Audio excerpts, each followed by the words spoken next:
J'étais assise sur un balcon à Honolulu, regardant le soleil fondre dans l'océan Pacifique quand mon téléphone a vibré à côté de mon thé glacé. Mouvement détecté. Hall d'entrée. J'ai cru que c'était la gardienne de mon chat. Peut-être une livraison de colis. J'ai ouvert le flux de la caméra nonchalamment, regardant à peine l'écran jusqu'à ce que je voie 3 personnes debout dans mon foyer. Pas des étrangers. Ma belle-fille, Rachel, sa mère, son père. Aucun d'entre eux n'habitait là. Aucun d'entre eux n'avait la permission d'entrer.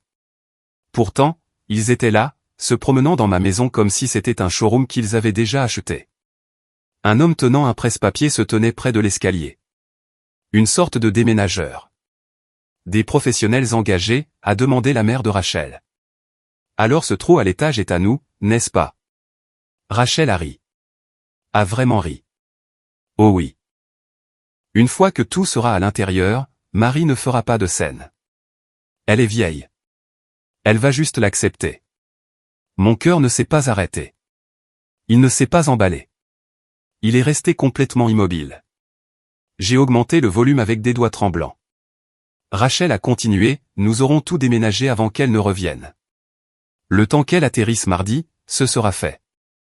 Elle ne jettera pas mes parents dehors une fois qu'ils seront installés. Elle déteste les conflits. Sa mère a hoché la tête, jetant un coup d'œil à mon salon. Le salon que mon défunt mari et moi avions construit ensemble pendant nos années de retraite. Elle évaluait où elle voulait positionner son fauteuil inclinable. Je veux faire une pause ici un instant. Si vous regardez ceci en ce moment, me feriez-vous une faveur? Laissez un commentaire et dites-moi d'où vous regardez et quelle heure il est chez vous. Et si cette histoire vous touche déjà de près, veuillez cliquer sur le bouton j'aime et vous abonner car ce qui va suivre va vous montrer exactement comment j'ai géré les gens qui pensaient que mon âge me rendait impuissante. Croyez-moi, vous ne voudrez pas manquer un seul détail. Maintenant, laissez-moi vous dire ce que j'ai fait quand je les ai vus planifier de prendre le contrôle de toute ma maison. Je n'ai pas fait tomber mon téléphone. Je n'ai pas haleté à voix haute. J'ai figé. Mais pas de peur, de clarté. Toutes les petites choses que j'avais ignorées au cours des 2 dernières années se sont réarrangées dans mon esprit comme les pièces d'un puzzle qui s'emboîtait enfin. Rachel suggérant que je devrais réduire mon train de vie. Ses commentaires désinvoltes sur le fait que les grandes maisons sont gaspillées pour les personnes âgées. Ses regards insistants sur des meubles qui n'étaient pas les siens. La façon dont elle parcourait mes pièces, touchant les choses, les mesurant avec ses yeux. Ils avaient planifié cela. Et maintenant, avec moi à des milliers de kilomètres, ils étaient prêts à faire tomber le dernier domino. J'ai coupé le flux. Puis je l'ai rouvert. La colère avait aiguisé ma vision. Maintenant, je devais tout voir. Il n'arrosait pas mes plantes. Il ne vérifiait pas le courrier. Il ne faisait rien de vaguement défendable. Il mesurait le mur de mon salon. Le père de Rachel tenait un mètre ruban contre la moulure décorative que mon mari avait installée lui-même il y a 20 ans. Nous pouvons mettre notre meuble ici, a-t-il dit en faisant un signe de tête vers un espace où se trouvait ma bibliothèque. Ma bibliothèque remplie de romans que j'avais collectionnés pendant des décennies. Le déménageur a griffonné des notes. Rachel a montré le couloir. Mes parents prendront la chambre principale à l'étage. Marie peut rester dans la plus petite chambre d'amis en bas. Elle n'a plus besoin de tout cet espace. J'ai posé le téléphone sur la table du balcon. Mes vacances n'étaient pas terminées, mais quelque chose en moi l'était. Quelque chose s'était fissuré, et je ne pouvais plus le refermer, même si je le voulais. Pour la première fois, j'ai admis quelque chose que j'évitais depuis des années. Ils ne me voyaient pas comme une famille. Ils me voyaient comme un bien immobilier. Ma maison n'était pas un endroit où ils venaient par amour. C'était une propriété autour de laquelle ils tournaient, attendant le bon moment pour la revendiquer. Et ce moment, dans leur esprit, c'était maintenant. Pendant que j'étais parti, pendant que j'étais sans défense, pendant que j'étais censé me détendre sur une belle île, confiante que les personnes que j'aimais le plus au monde respectaient les limites de ma vie. Je n'allais pas appeler la police. Pas encore. Cela mettrait fin à l'invasion, oui, mais cela ne mettrait pas fin au schéma. Le véritable ennemi n'était pas l'intrusion. C'était le sentiment de droit. Un sentiment de droit qui avait été cultivé pendant des années, nourri par mon fils et sa femme, alimenté par mon incapacité à dire non quand ils demandaient de l'aide. Les solutions temporaires ne résolvent pas la pourriture à long terme. Et c'était de la pourriture, Une pourriture profonde et purulente qui s'était propagée à travers les fondations de ma relation avec mon propre enfant. Non, je ne voulais pas qu'ils soient arrêtés et relâchés avec un avertissement. Je voulais qu'ils montrent leurs véritables intentions pleinement, sans que je lève le petit doigt. Je voulais qu'ils marchent si loin dans leur propre piège qu'il n'y aurait plus d'excuses possibles. Pas d'excuses qui pourraient effacer ce qu'ils avaient prévu. Je voulais que la vérité soit exposée d'une manière qui ne pourrait jamais être niée. Mes mains n'ont pas tremblé quand j'ai ouvert mon application de compagnie aérienne. J'ai cherché le prochain vol disponible pour Seattle. Il y en avait un qui partait dans 4 heures. Un vol de nuit. Cher. Je m'en fichais. Je l'ai réservé sans hésitation. Puis je me suis rassise sur ma chaise et j'ai regardé le reste des images de sécurité en silence. La mère de Rachel a ouvert mes armoires de cuisine, indiquant quels plats elle voulait garder et lesquels pouvaient être donnés. Donner mes plats. Le déménageur a transporté des cartons étiquetés, chambre principale, dans mes escaliers. Rachel se tenait au centre de tout, dirigeant la circulation comme un chef d'orchestre, complètement confiante que je ne me battrais jamais parce que je ne l'avais jamais fait. J'avais passé des années à être agréable, à être serviable, à être le genre de mère et de belle-mère qui disait oui à chaque demande, qui finançait chaque urgence, qui avalait chaque manque de respect avec un sourire parce que je pensais que c'était à ça que ressemblait l'amour. Mais ils avaient pris ma gentillesse pour de la faiblesse. Ils avaient pris mon silence pour une reddition.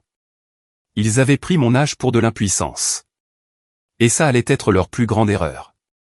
Je me suis levé de la chaise du balcon, je suis retourné dans ma chambre d'hôtel et j'ai commencé à faire ma valise.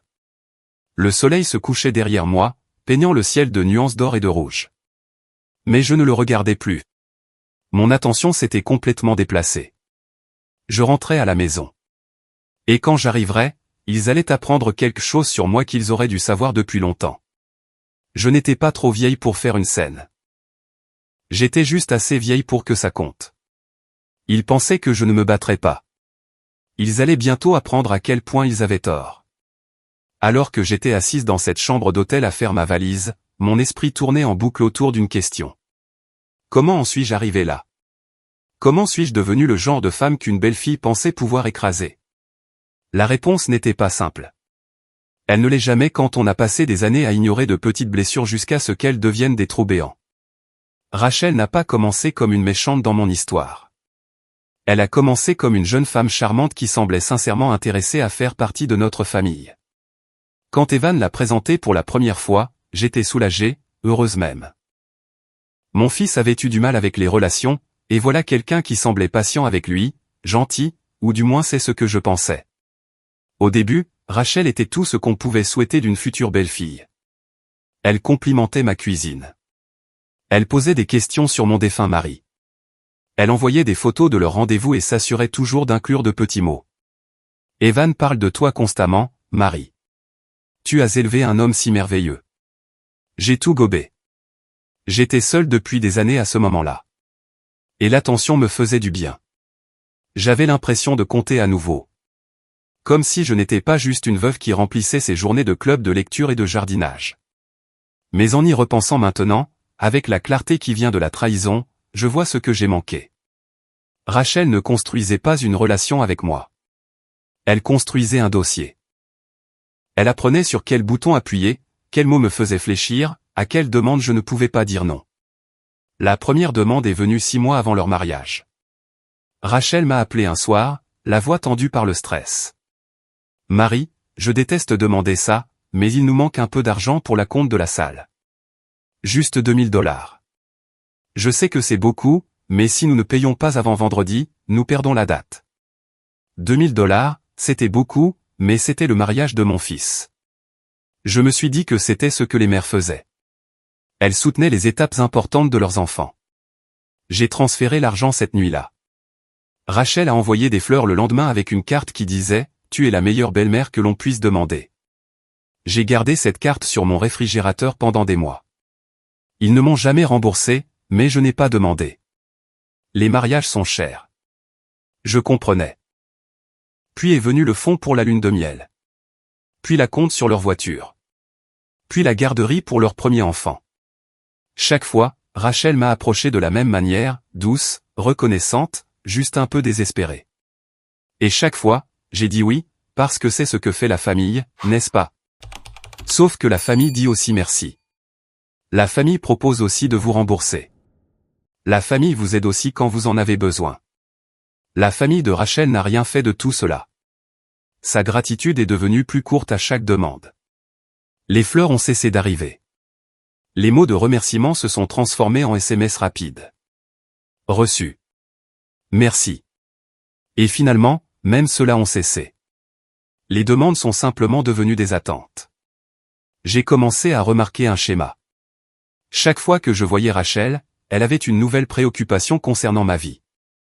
Pas la sienne. La mienne. Marie, es-tu sûre que tu devrais conduire la nuit? Tes réflexes ne sont plus ce qu'ils étaient.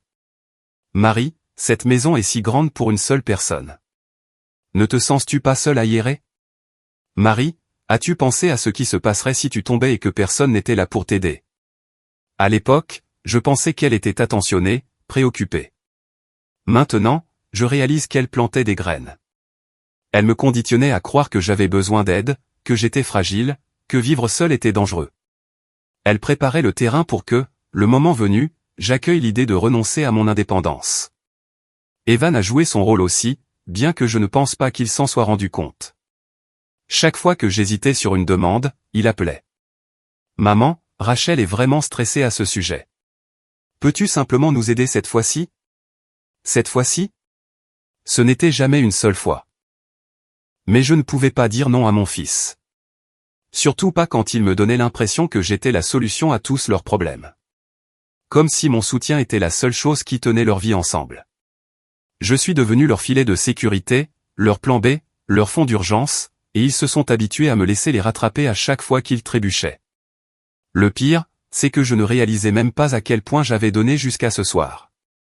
Assise dans cette chambre d'hôtel, j'ai ouvert mon application bancaire et j'ai commencé à faire défiler les anciennes transactions, les virements à Evan, les paiements à Rachel, les frais que j'avais couverts lorsque leur carte était refusée lors de dîners de famille. J'ai attrapé le bloc-notes de l'hôtel et j'ai commencé à écrire. Dépenses de mariage, 4 000 $. Réparation de voiture, 3 000 $. Garderie 6 mois à 800 $ par mois, 4 800 $. Aide au loyer quand ils étaient entre deux appartements, 9 000 $. Paiement de carte de crédit quand les heures de Rachel ont été réduites, 5 000 $. Meubles pour leur nouvel appartement, 7 000 $. Frais médicaux, 3 000 $. Courses pendant les mois difficiles, des milliers d'autres répartis sur des années.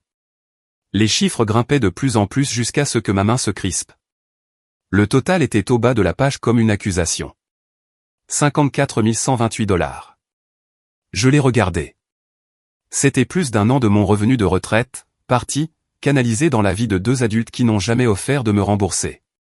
Deux adultes qui, à ce moment précis, mesuraient mes murs et décidaient quelle pièce ils réclameraient pour les parents de Rachel. Mon estomac s'est noué. Ce n'était pas de la générosité. Ce n'était pas de l'amour. Ce n'était même pas du soutien. C'était de l'exploitation soigneusement déguisée en besoin. Et j'avais laissé faire. Non, je l'avais financé. J'avais souri à chaque demande. Je les avais rassurés en leur disant que c'était bien, que j'étais heureuse d'aider, que la famille prend soin les uns des autres. Mais les soins n'allaient que dans un sens. Quand mon toit a fui au printemps dernier, ont-ils proposé de m'aider pour les réparations? Non. Evan a dit qu'ils étaient trop occupés. Quand j'ai mentionné que je me sentais isolé après la dissolution de mon club de lecture, Rachel m'a-t-elle invité à passer du temps avec eux? Non. Elle m'a suggéré de rejoindre un centre pour personnes âgées. Quand j'ai demandé s'ils pouvaient m'aider à déplacer des meubles pour que je puisse faire un grand nettoyage, sont-ils venus?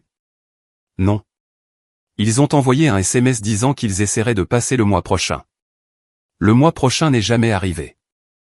Je n'étais pas de la famille pour eux. J'étais une ressource, un guichet automatique avec un pouls.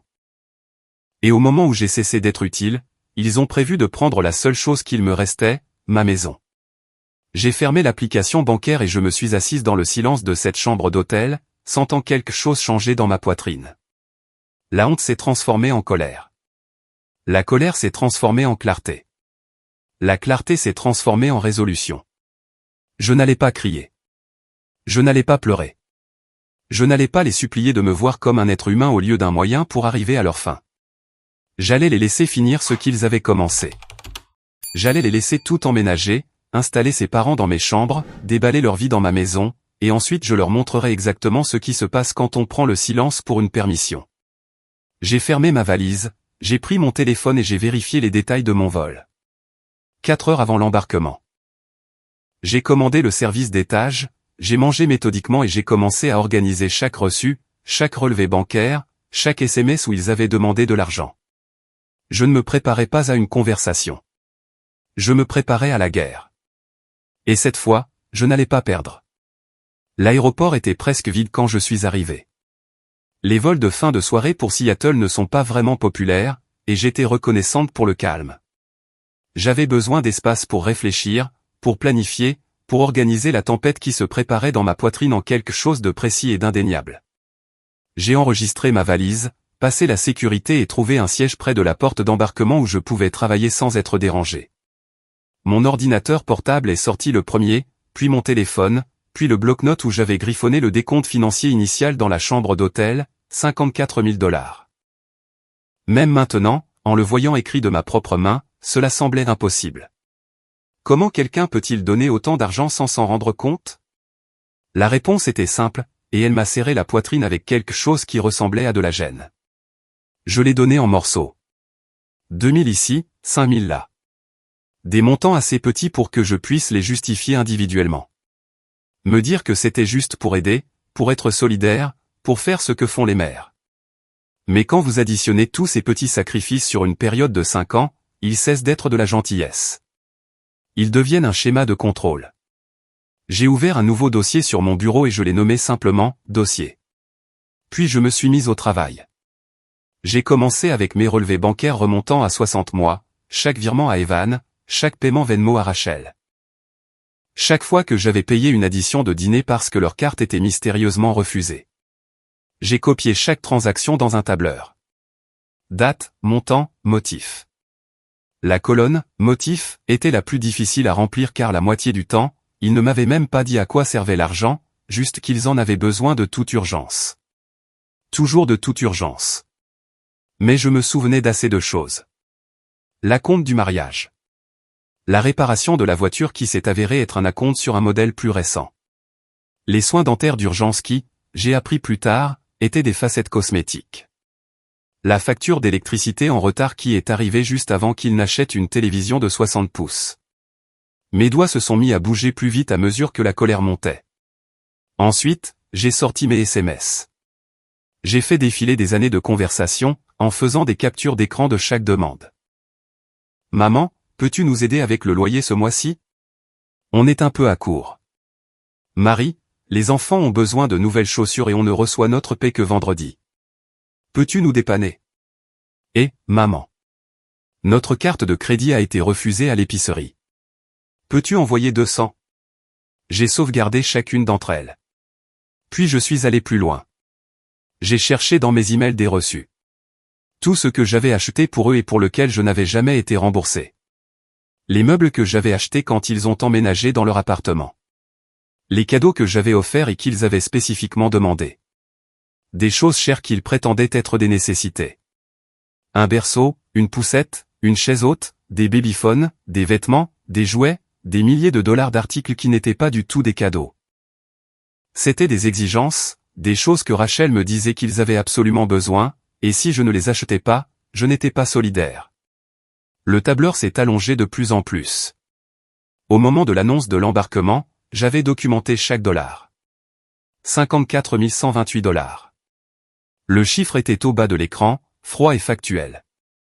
J'ai sauvegardé le fichier, l'ai sauvegardé sur le cloud, me suis envoyé une copie par email. Puis je me suis rassise sur mon siège et je l'ai regardé. C'était le coup d'être trop agréable, trop confiante, trop disposée à croire que les gens que vous aimez ne profiteraient jamais de vous.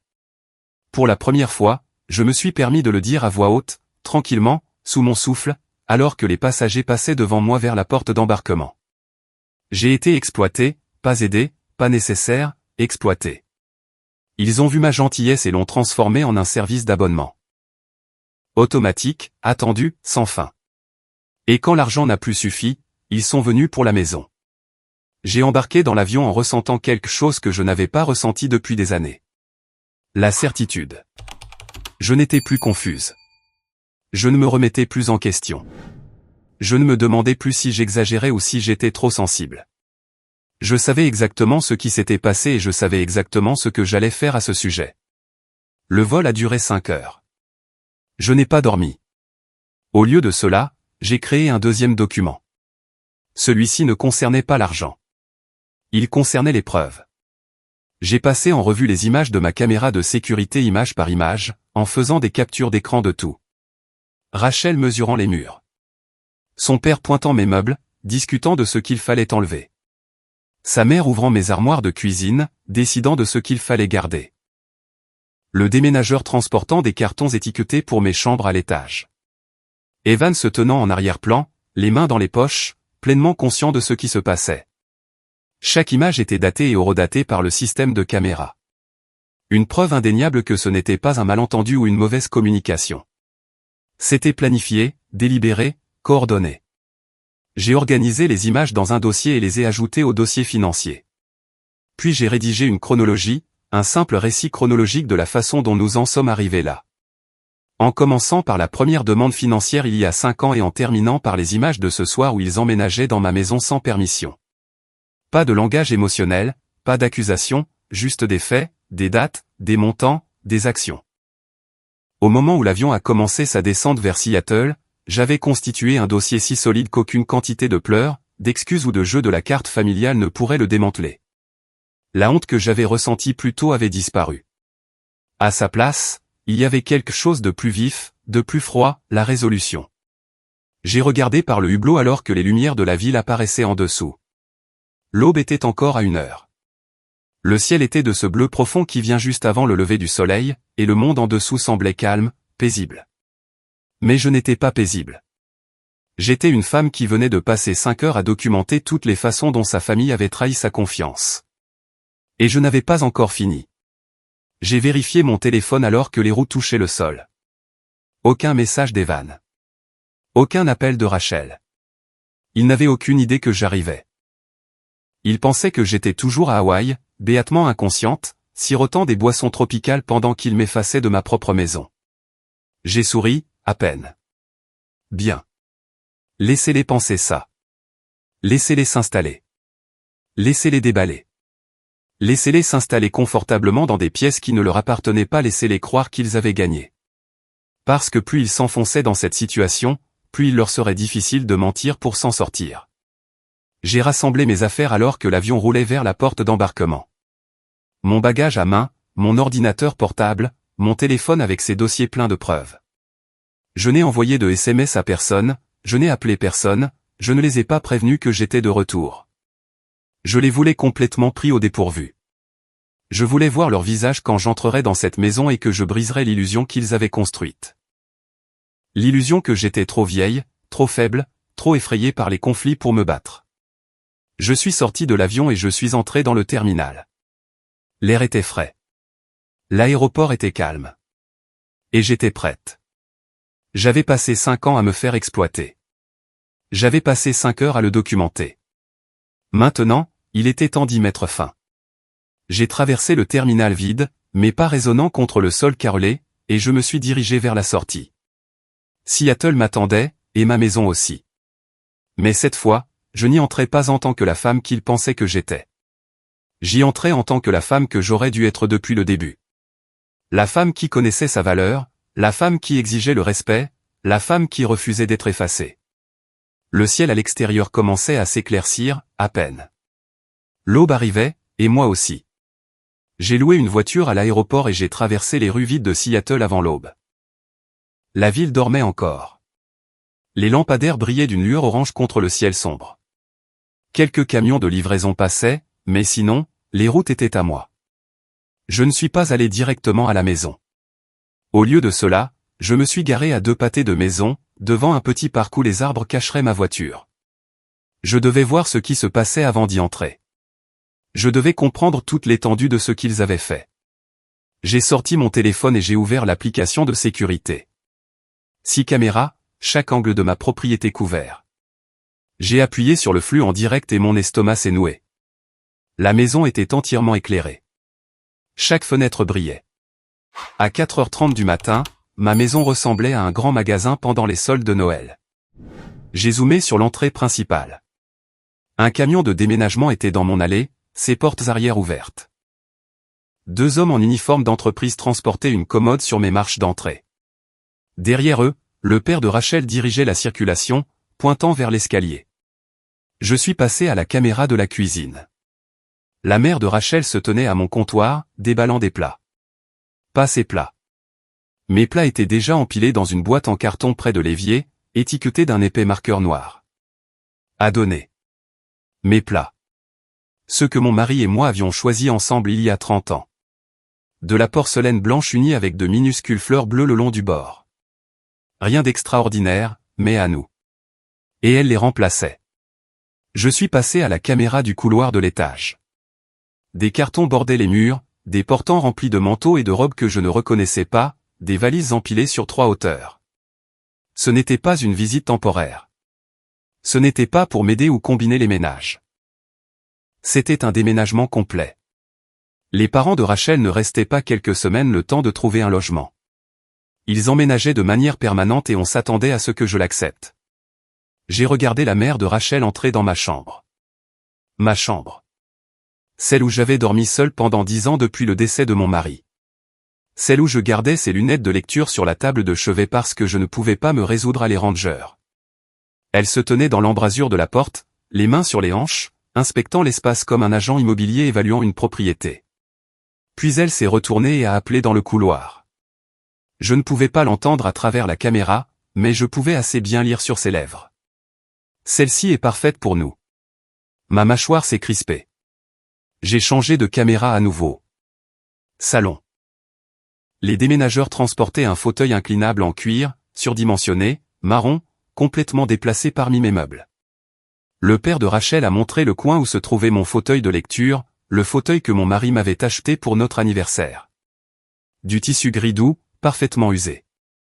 Un des déménageurs l'a soulevé. Où va-t-il, a-t-il demandé. Le père de Rachel a fait un geste dédaigneux. En réserve. On s'en occupera plus tard. J'ai regardé pendant qu'il sortait mon fauteuil de la pièce. Juste comme ça. 30 ans de souvenirs réduits à un inconvénient. J'ai senti mes mains se mettre à trembler, alors j'ai serré le volant jusqu'à ce que mes jointures blanchissent. Respire, Marie. Respire. Je suis passé à la caméra du garage. Evan était là. Mon fils se tenait près de l'établi, fixant une pile de cartons. Il ne les déplaçait pas. Il n'aidait pas. Il se tenait juste là, l'air mal à l'aise. Mais il était là. Il savait. Il avait toujours su. Pendant que je regardais, Rachel est entrée dans le champ. Elle lui a dit quelque chose. Il a hoché la tête. Elle lui a tendu un presse-papier et il y a jeté un bref coup d'œil avant de le poser sur l'établi. L'angle de la caméra n'était pas parfait, mais je pouvais en voir assez. C'était un plan d'étage, un plan de ma maison avec des pièces étiquetées, chambre principale, maman et papa, chambre d'amis 1, bureau pour papa, chambre d'amis 2, salle de bricolage pour maman, chambre du bas, Marie. J'ai lu cette dernière ligne 3 fois, ma vision se brouillant sur les bords. Chambre du bas, Marie. Pas la chambre de Marie. Pas la chambre d'amis. Juste Marie. Comme si j'étais l'invité dans ma propre maison. Comme si on me donnait un espace par charité. J'ai éteint l'application et je suis resté en silence pendant un long moment, fixant à travers le pare-brise sans rien voir. Le soleil commençait à se lever maintenant. Une pâle lumière grise filtrait à travers les arbres, transformant le ciel de noir en argent. J'avais su qu'ils étaient irrespectueux. J'avais su qu'ils se sentaient en droit.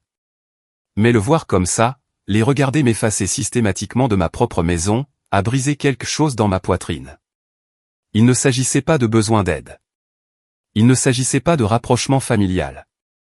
Il s'agissait de remplacement. Ils n'emménageaient pas avec moi. Ils emménageaient à ma place. J'ai rouvert l'application, me forçant à continuer à regarder. Retour à la caméra du salon. La mère de Rachel accrochait des photos maintenant. Des photos de famille. Sa famille, pas la mienne. Elle a décroché le portrait de mon mari et moi le jour de notre mariage et l'a appuyé contre le mur, face contre le mur. Puis elle a accroché une photo d'elle et de son mari à sa place. J'ai senti des larmes me piquer les yeux, mais je les ai chassées d'un clignement. Non, pas encore. Je n'allais pas pleurer dans une voiture garée pendant qu'il démantelait ma vie. Je pleurais plus tard, quand ce serait fini, quand ma maison serait à nouveau à moi. Pour l'instant, je devais rester concentré. J'ai changé de caméra une fois de plus. Couloir de l'étage. Une pile de cartons était près du placard à linge. J'ai zoomé sur les étiquettes. La première disait « Couverture et oreiller supplémentaires ». La deuxième disait « Décoration de Noël ». La troisième m'a coupé le souffle. Rangement chambre Marie. J'ai fixé ces mots jusqu'à ce qu'ils cessent de ressembler à des lettres et commencent à ressembler à des preuves. Ils avaient planifié cela jusqu'aux étiquettes des cartons. Ils savaient exactement ce qu'ils faisaient. Et ils l'avaient fait en supposant que je ne me battrais jamais. En supposant que je rentrerais à la maison, que je verrais la situation et que j'accepterais tranquillement mon nouveau rôle de femme âgée vivant dans la chambre du fond, reconnaissante de tout l'espace qu'il me permettrait d'occuper. J'ai fermé l'application et j'ai posé mon téléphone dans le porte-gobelet. Mes mains étaient stables maintenant. Les tremblements s'étaient arrêtés.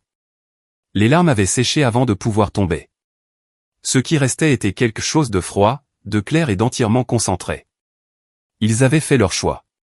Maintenant, j'allais faire le mien. J'ai démarré la voiture et je suis sorti de la place de parking, mais je n'ai pas conduit vers la maison. Pas encore. D'abord, je devais faire des préparatifs. J'avais besoin de nouvelles serrures. Toutes.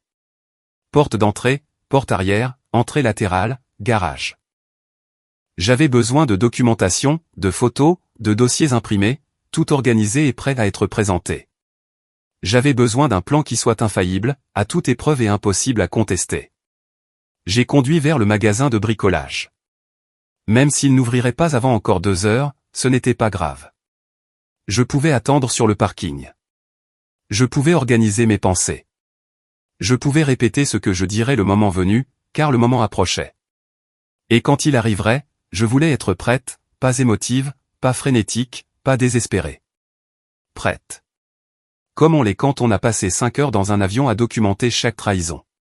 Comme on l'est quand on a vu sa propre famille vous effacer en temps réel. Comme on l'est quand on comprend enfin que la gentillesse sans limite n'est qu'une permission d'être utilisée.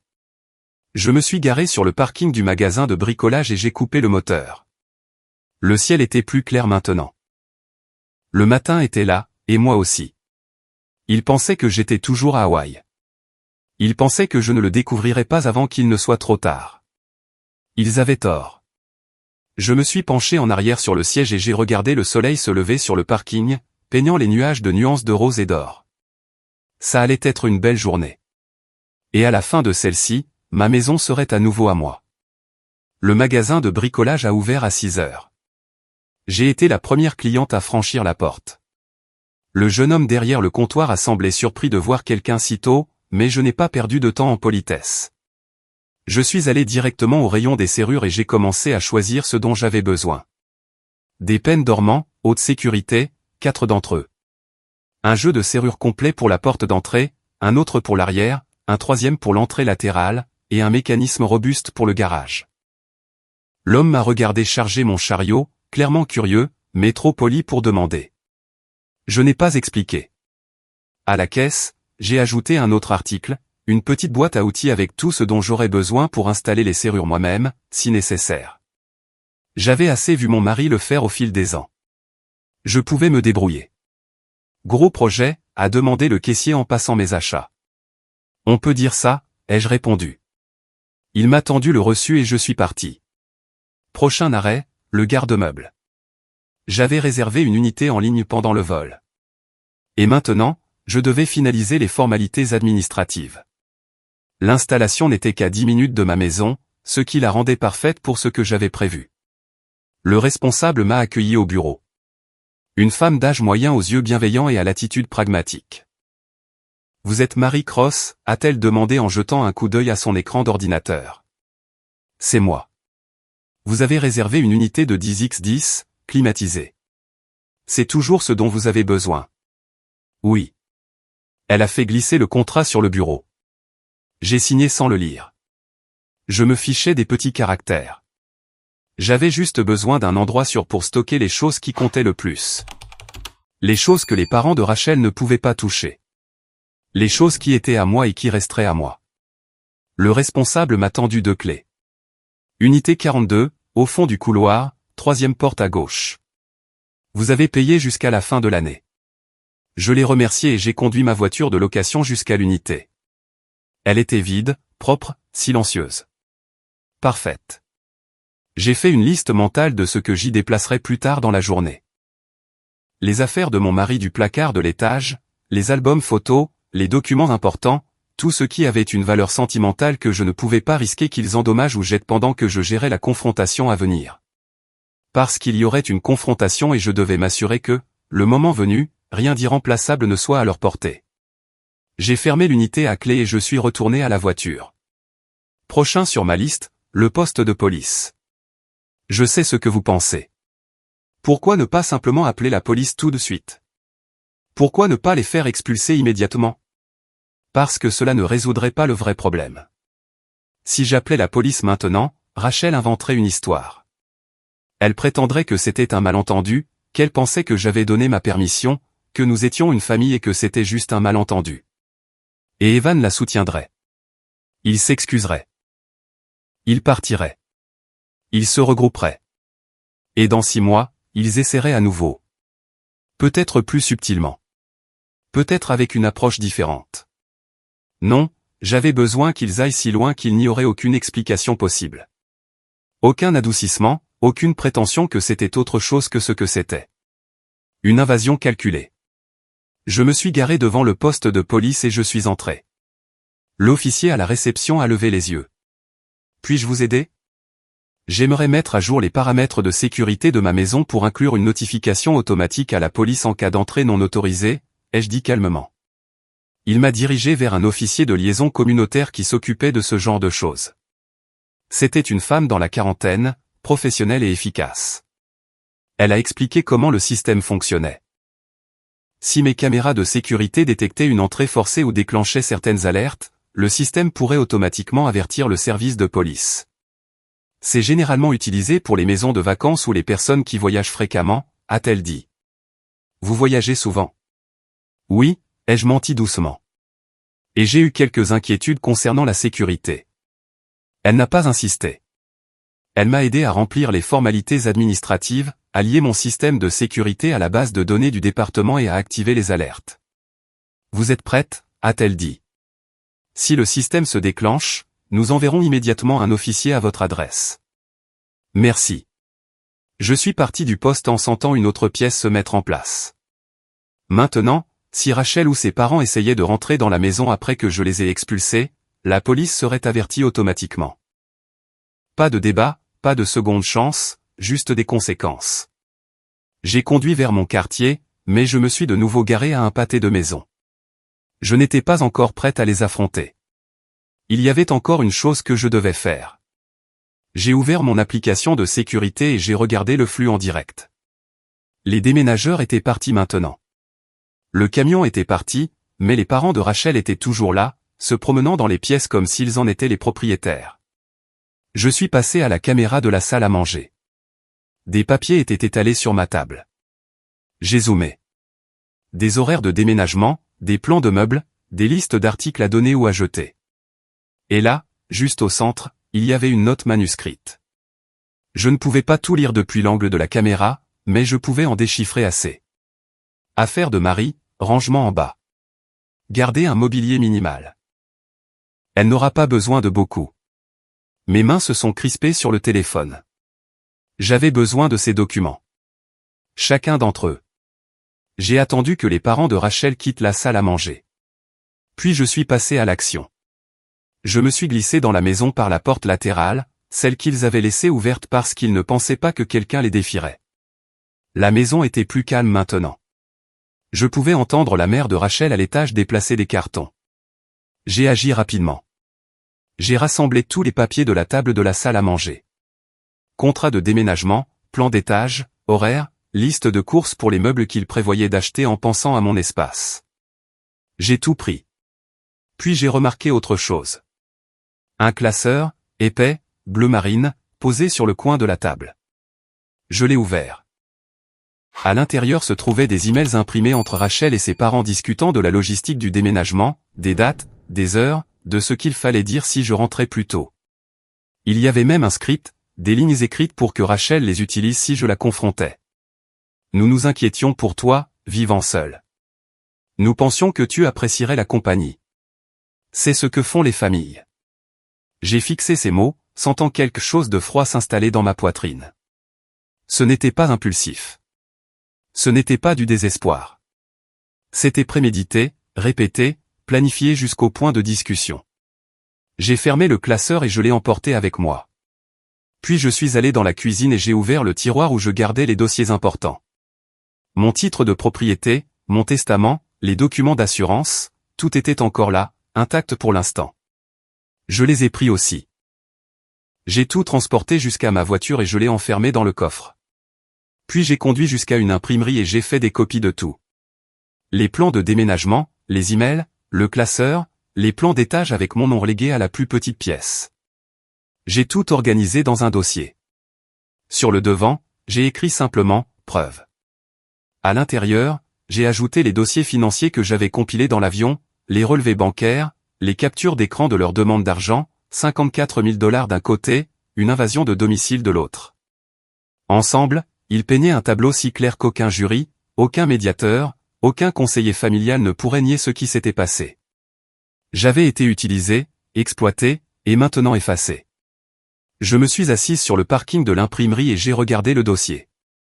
C'était ça. C'était tout ce dont j'avais besoin.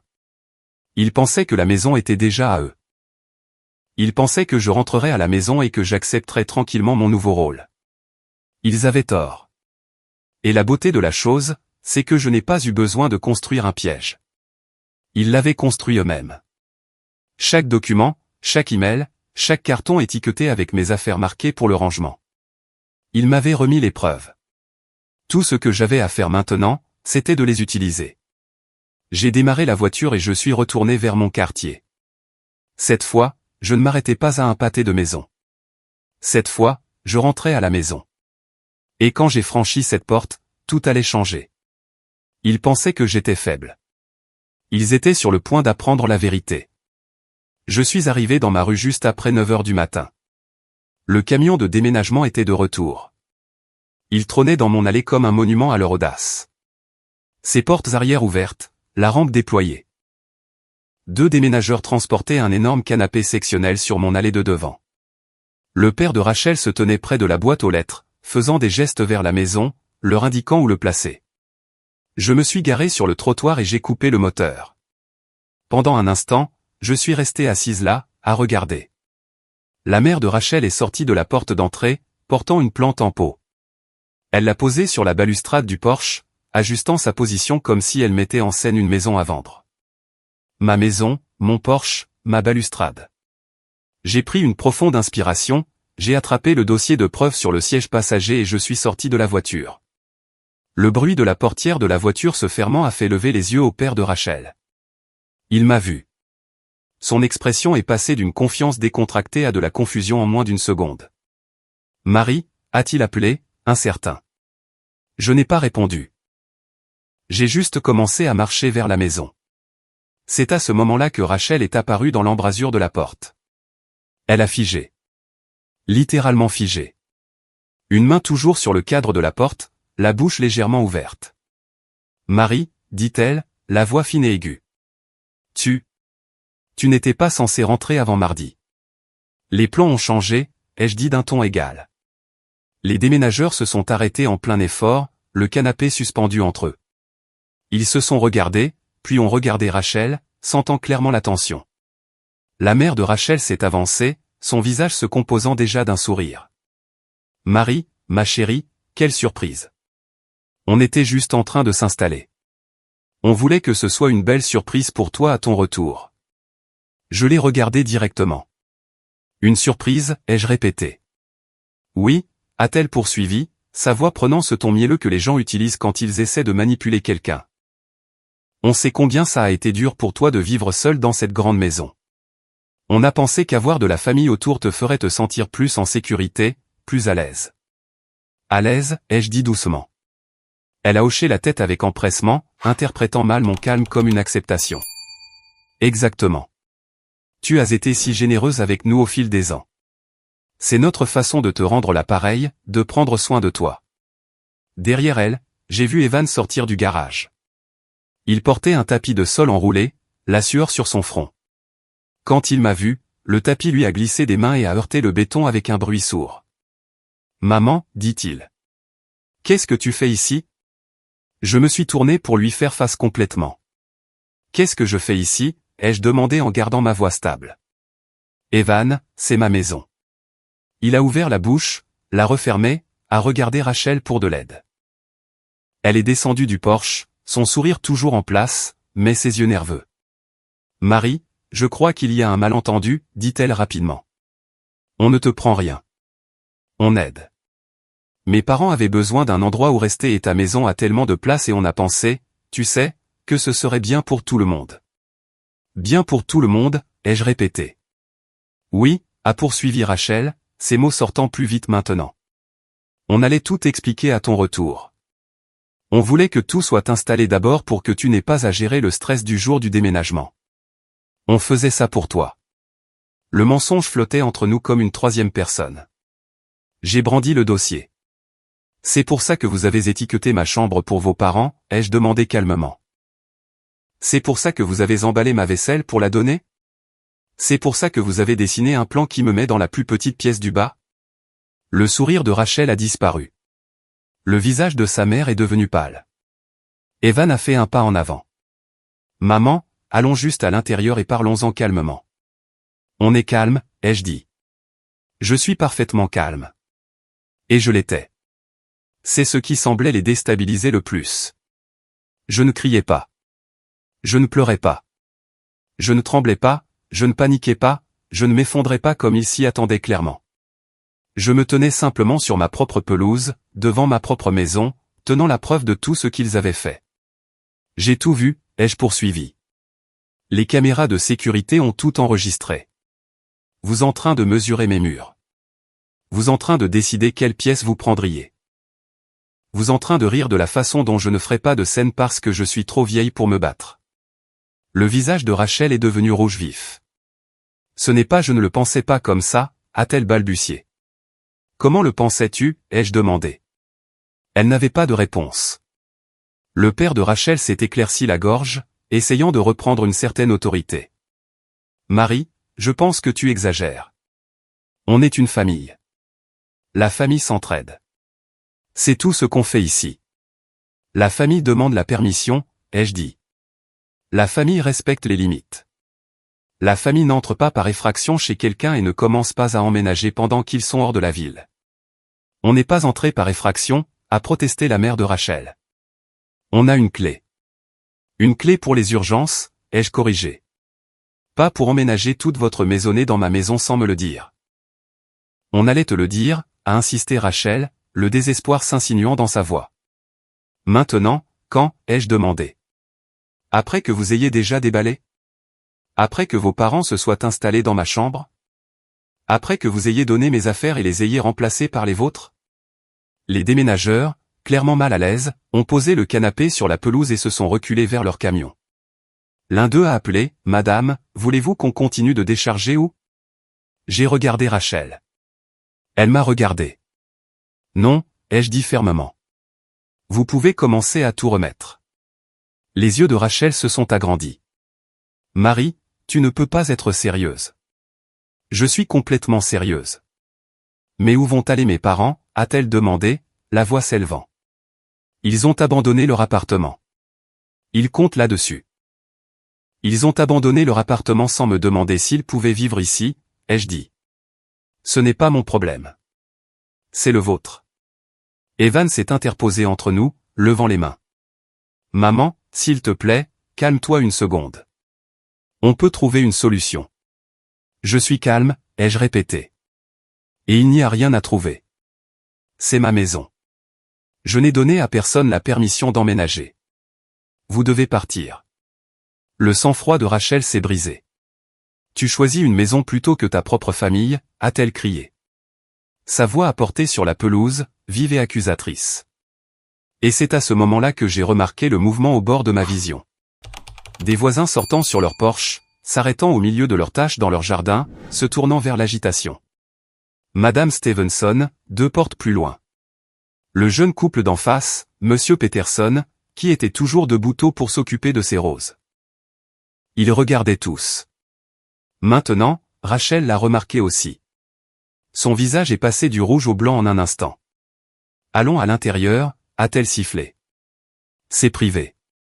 Non, ai-je dit clairement. On reste ici. Parce que je voulais des témoins. Je voulais que tout le monde dans cette rue voie ce qui se passait. Je le voulais public, indéniable, impossible à réécrire plus tard en une histoire où j'étais la déraisonnable. La mère de Rachel a attrapé le bras de son mari. Peut-être qu'on devrait juste y aller, a-t-elle chuchoté. Mais Rachel n'avait pas fini. Tu vas nous mettre dans l'embarras devant tout le quartier, a-t-elle exigé. Je ne te mets pas dans l'embarras, ai-je dit. Tu l'as fait toi-même quand tu as essayé de voler ma maison. Le mot flottait dans l'air. Voler. Evan a tressailli. Maman, ce n'est pas juste. On ne volait rien. J'ai ouvert le dossier et j'ai sorti le premier document. Le plan d'étage avec mon nom relégué à la chambre du bas. Je l'ai brandi pour que tout le monde puisse le voir. C'est juste, ai-je dit. J'ai tenu le plan d'étage plus haut, en le tournant pour que les voisins puissent le voir. Ceci, ai-je dit, ma voix stable mais assez forte pour porter, est un plan que ma belle-fille a créé pendant que j'étais à Hawaï. Il montre quelle pièce ses parents prendraient, quelle pièce deviendrait leur bureau et leur salle de bricolage, et où je dormirais. J'ai montré la petite annotation dans le coin, chambre du bas, Marie. D'autres voisins sont sortis maintenant. La rue se remplissait de témoins. Rachel s'est précipitée, essayant de m'arracher le papier des mains. C'est privé. J'ai reculé doucement, le gardant hors de sa portée. Privé, ai-je répété. Tu as fait des plans pour ma maison à mon insu, mais maintenant tu veux de l'intimité? Son visage était écarlate maintenant, un mélange de rage et d'humiliation. Tu déformes tout, dit-elle, la voix tremblante. On essayait de t'aider. Tu nous fais passer pour des criminels. Je ne vous fais passer pour rien, ai-je répondu. Je montre aux gens ce que vous avez fait. Evan s'est approché, les mains levées dans un geste apaisant. Maman, tout le monde regarde. Pouvons-nous s'il te plaît entrer et en parler comme des adultes? Je l'ai regardé directement. Les adultes demandent la permission avant d'emménager chez quelqu'un d'autre, ai-je dit. Les adultes ne planifient pas une invasion en espérant que la victime soit trop polie pour se battre. Son visage s'est décomposé. Il a ouvert la bouche pour répondre, mais rien n'est sorti. J'ai sorti un autre document du dossier. La chaîne de mai entre Rachel et ses parents, datée d'il y a 3 semaines, discutant de la logistique. Devrions-nous le dire à Marie à l'avance ou le faire pendant qu'elle est partie, avait écrit la mère de Rachel. Rachel et ses parents, daté d'il y a 3 semaines, discutant de la logistique. Devrions-nous le dire à Marie à l'avance ou le faire pendant qu'elle est partie, avait écrit la mère de Rachel. La réponse de Rachel, il est plus facile de demander pardon que la permission. Une fois qu'on sera dedans, elle ne nous mettra pas dehors. J'ai lu à haute voix, lentement, clairement. Les voisins se sont agités, mal à l'aise. Quelques-uns ont chuchoté entre eux. La mère de Rachel est devenue pâle. C'était sorti de son contexte. Quel contexte, ai-je demandé. Quel contexte rend acceptable d'envahir la maison de quelqu'un? Elle n'avait pas de réponse. Le père de Rachel s'est avancé, essayant de prendre le contrôle de la situation. Marie, tu es déraisonnable. On est une famille. La famille ne se traite pas comme ça. Tu as absolument raison, ai-je dit. La famille ne se traite pas comme ça. J'ai sorti le document suivant, le grand livre financier, 5 ans de transactions, chaque prêt, chaque urgence, chaque fois qu'ils avaient demandé de l'argent et n'avaient jamais remboursé. 54 128 $, ai-je dit assez fort pour que tout le monde entende. C'est ce que j'ai donné à mon fils et à sa femme au cours des 5 dernières années. Des halètements ont parcouru la foule. Les yeux d'Evan se sont agrandis. Maman, ne fais pas ça. Ne fais pas quoi, ai-je demandé. Ne dis pas la vérité? Ne montre pas aux gens comment vous m'avez traité comme un guichet automatique tout en prévoyant de prendre ma maison. Rachel a essayé d'interrompre. C'était des prêts. On allait te rembourser. Vraiment, ai-je demandé en tournant une page du grand livre. Parce que j'ai des SMS où j'ai demandé le remboursement et tu m'as dit que la famille ne tient pas les comptes. Elle est devenue silencieuse. J'ai continué. La famille ne tient pas les comptes. C'est ce que tu as dit encore et encore. Chaque fois que j'ai mentionné l'argent, la famille ne tient pas les comptes. J'ai levé les yeux du dossier, rencontrant ses yeux. Mais la famille n'exploite pas non plus les autres, ai-je dit. La famille ne manipule pas. La famille ne mesure pas vos murs et ne planifie pas quelles pièces réclamer pendant que vous êtes en vacances. Les voisins étaient maintenant pleinement engagés. Je pouvais en voir certains hocher la tête. D'autres avaient l'air horrifiés. Rachel s'est tournée vers eux, la voix désespérée. Elle fait paraître ça pire que ça ne l'est. On s'inquiétait pour elle. Elle vieillit. Elle ne devrait pas vivre seule dans une si grande maison. On pensait qu'avoir notre présence ici serait bon pour elle. J'ai sorti le document final. La note manuscrite du classeur de planification de Rachel. Affaire de Marie. Rangement en bas. Garder un mobilier minimal. Elle n'aura pas besoin de beaucoup. J'ai lu à haute voix. La mère de Rachel a couvert son visage de ses mains. Le père de Rachel avait l'air de vouloir que la terre l'avale. Evan fixait le sol, les épaules affaissées. Cela ressemble-t-il à de l'inquiétude? Ai-je demandé à la foule. Pas fort, pas de manière dramatique, juste honnêtement. Personne n'a répondu. Il n'en avait pas besoin. Le silence était une réponse suffisante. L'un des déménageurs s'est éclairci la gorge, mal à l'aise. Madame, dit-il en s'adressant à moi. Voulez-vous que nous rechargions le camion? Je l'ai regardé, puis j'ai regardé Rachel. Puis les meubles éparpillés sur ma pelouse. Oui, ai-je dit fermement. Tout ce qui ne m'appartient pas retourne sur ce camion. Le sang-froid de Rachel s'est finalement complètement brisé. Tu ne peux pas faire ça, dit-elle, la voix brisée. Mes parents n'ont nulle part où aller. Ils ont abandonné leur appartement pour ça. C'était votre décision, ai-je répondu. Pas la mienne. Tu vas vraiment nous mettre dehors devant tout le monde? Je ne vous mets pas dehors, ai-je corrigé. Vous n'êtes jamais entré. Vous êtes entré par effraction. Il y a une différence. Les déménageurs ont commencé à ramasser le canapé à nouveau, cette fois en direction du camion. Le père de Rachel a attrapé l'un d'eux par le bras. Attendez une seconde. Le déménageur avait l'air mal à l'aise. Monsieur, la propriétaire nous a demandé de recharger. Nous devons suivre ses instructions. Elle ne pense pas clairement, a insisté le père de Rachel. Elle est confuse. Je me suis avancé. Je ne suis pas confuse, ai-je dit, ma voix tranchant dans le chaos. J'ai 72 ans. Je suis veuve depuis 10 ans.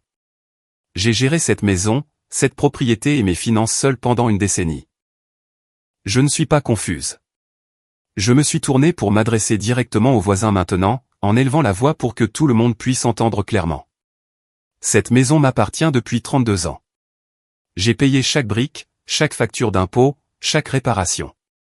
Je m'en suis occupé seul après le décès de mon mari. Et pendant que j'étais en vacances, ma propre famille a essayé de me la prendre. La rue était devenue complètement silencieuse. Même les oiseaux du matin semblaient avoir cessé de chanter. Ils pensaient que je ne me battrais pas, ai-je poursuivi. Ils pensaient que mon âge me rendait faible. Ils pensaient que je rentrerais à la maison, que je verrais ce qu'ils avaient fait et que je l'accepterais tranquillement parce que je déteste les conflits. J'ai fait une pause, les regardant chacun à leur tour. Rachel, ses parents, Evan, ils avaient tort. Rachel pleurait maintenant, des larmes coulant sur son visage, mais ce n'étaient pas des larmes de remords.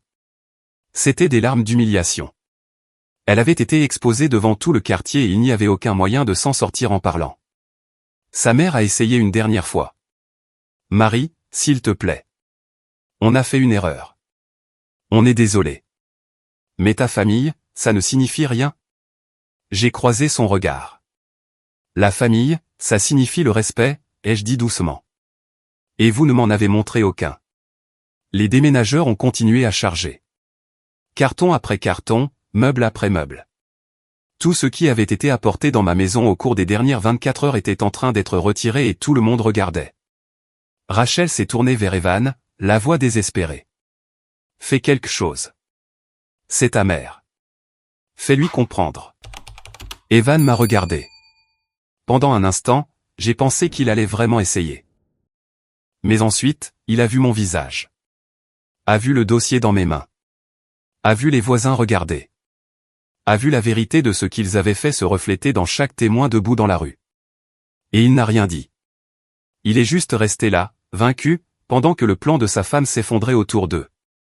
Les déménageurs ont travaillé efficacement, nettoyant ma pelouse, et je me tenais au centre de tout, tenant mes preuves, refusant de reculer.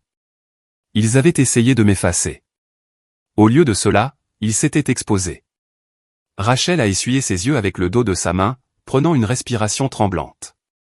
Quand elle a parlé à nouveau, sa voix avait changé. Le désespoir était toujours là, mais maintenant il était enveloppé dans autre chose. Un ton répété, le genre que quelqu'un utilise quand il essaie de réécrire l'histoire en temps réel. « Marie, je pense que tu ne comprends pas nos intentions », a-t-elle dit en se reprenant. « Tout ce que nous avons fait, nous l'avons fait pour toi. Nous t'aidions. » Je n'ai pas répondu. J'ai juste attendu. Elle a pris mon silence comme une permission de continuer. « Tu es si seule depuis le décès de papa », a-t-elle dit, sa voix s'adoucissant en quelque chose qui aurait pu sembler attentionné si je ne savais pas mieux. Tu en parles tout le temps. À quel point la maison est silencieuse, à quel point elle semble vide. Nous pensions qu'avoir mes parents ici te donnerait de la compagnie, des gens à qui parler, de la famille autour de toi. Elle a regardé les voisins, jouant maintenant pour son public. C'est tout ce que nous voulions, a-t-elle poursuivi. S'assurer que Marie n'était plus seule, remplir à nouveau cette grande maison de vie et d'amour. Quelques voisins se sont déplacés, leurs expressions incertaines. C'était une bonne performance. Je devais l'admettre. Si je n'avais pas passé les 12 dernières heures à tout documenter, j'aurais même pu douter de moi-même un instant. Mais j'avais les reçus, littéralement. J'ai rouvert le dossier et j'ai sorti une capture d'écran imprimée de ma caméra de sécurité. Elle montrait Rachel debout dans mon salon, pointant mes meubles tout en parlant aux déménageurs. J'ai lu l'horodatage à haute voix. Mardi, 16h30, il y a 2 jours. Puis j'ai lu la légende que j'avais ajoutée sous l'image, une citation directe de l'enregistrement audio. Marie ne le saura pas avant qu'il ne soit trop tard. Le temps qu'elle revienne, nous serons installés, et elle n'aura pas d'autre choix que de l'accepter. Le visage de Rachel est devenu blanc. Les expressions incertaines des voisins se sont durcies. Ça ne ressemble pas à de l'aide, ai-je dit doucement. Ça ressemble à un piège. Rachel a ouvert la bouche, mais rien n'est sorti. Sa mère s'est interposée, essayant de sauver l'histoire. Rachel était juste stressée. Elle ne le pensait pas comme ça sonnait. Vraiment, ai-je demandé. Parce que j'en ai plus. J'ai sorti une autre capture d'écran. Celle-ci montrait la mère de Rachel dans ma cuisine en train de fouiller dans mes armoires. Ces plats sont tellement démodés, lisait la légende. Une autre citation directe. On va les donner et prendre quelque chose de moderne. La mère de Rachel a rougi. J'essayais juste de t'aider à moderniser les choses. Sans me le demander, ai-je dit. Eh bien, on ne voulait pas te déranger pendant tes vacances. Quelle prévenance, ai-je répondu, mon ton plat. J'ai sorti la 3e capture d'écran. Le père de Rachel, mesurant le mur de ma chambre. Cette chambre est parfaite pour nous, avait-il dit à sa femme. Marie peut prendre la petite chambre en bas. Elle n'a pas besoin de beaucoup d'espace à son âge. Les voisins ont halté. Le père de Rachel a balbutié. Non. On n'essayait pas de prendre ta chambre, Marie. On regardait juste les options. Les options, ai-je répété. Les options pour savoir quelle pièce vous réclameriez dans ma maison sans ma permission. Il n'avait pas de réponse. Rachel a réessayé, la voix de plus en plus stridente. On allait rénover l'endroit pour toi, faire des réparations, peindre, le rendre agréable. Ça allait être notre contribution, notre façon de te rembourser pour toute ton aide au fil des ans. J'ai sorti un autre document, le devis de l'entrepreneur. Je l'avais trouvé dans le classeur, rangé entre les horaires de déménagement. C'est un devis que vous avez demandé, ai-je dit en parcourant la page. Pour abattre le mur entre la cuisine et la salle à manger, pour convertir le garage ensuite pour belle-mère, pour ajouter une 2e salle de bain à l'étage. J'ai levé les yeux vers elle. Ce ne sont pas des réparations, Rachel. C'est une rénovation. Une rénovation qui aurait coûté 40 000 $. Ses yeux se sont agrandis. Et d'après ce devis, ai-je poursuivi, le mode de paiement indiqué est le financement par le propriétaire. C'est moi. Vous prévoyez de rénover ma maison et de me faire payer pour cela. Les chuchotements des voisins se sont intensifiés. L'histoire de Rachel s'effritait avec chaque preuve que je présentais. Ce n'était qu'un devis préliminaire, a-t-elle protesté faiblement. On n'allait pas vraiment le faire. Alors pourquoi l'avez-vous demandé, ai-je demandé. Pourquoi avez-vous rencontré l'entrepreneur? Pourquoi avez-vous discuté des options de financement? Elle n'avait pas de réponse. Son père a tenté d'intervenir, sa voix prenant un ton plus dur maintenant. Marie, tu sélectionnes des informations et tu nous fais mal paraître. Tu sors tout de son contexte. J'ai sorti le plan de déménagement écrit, celui qui indiquait exactement quels parents auraient quelle chambre. J'ai lu à haute voix, lentement et clairement. Chambre principale, côté est, maman et papa. Deuxième chambre, côté ouest, bureau de papa. Troisième chambre, côté nord, salle de bricolage de maman. Chambre d'amis du bas, Marie. Conversion du garage, opportunité de revenu locatif. J'ai fait une pause sur cette dernière ligne. Revenu locatif, ai-je dit.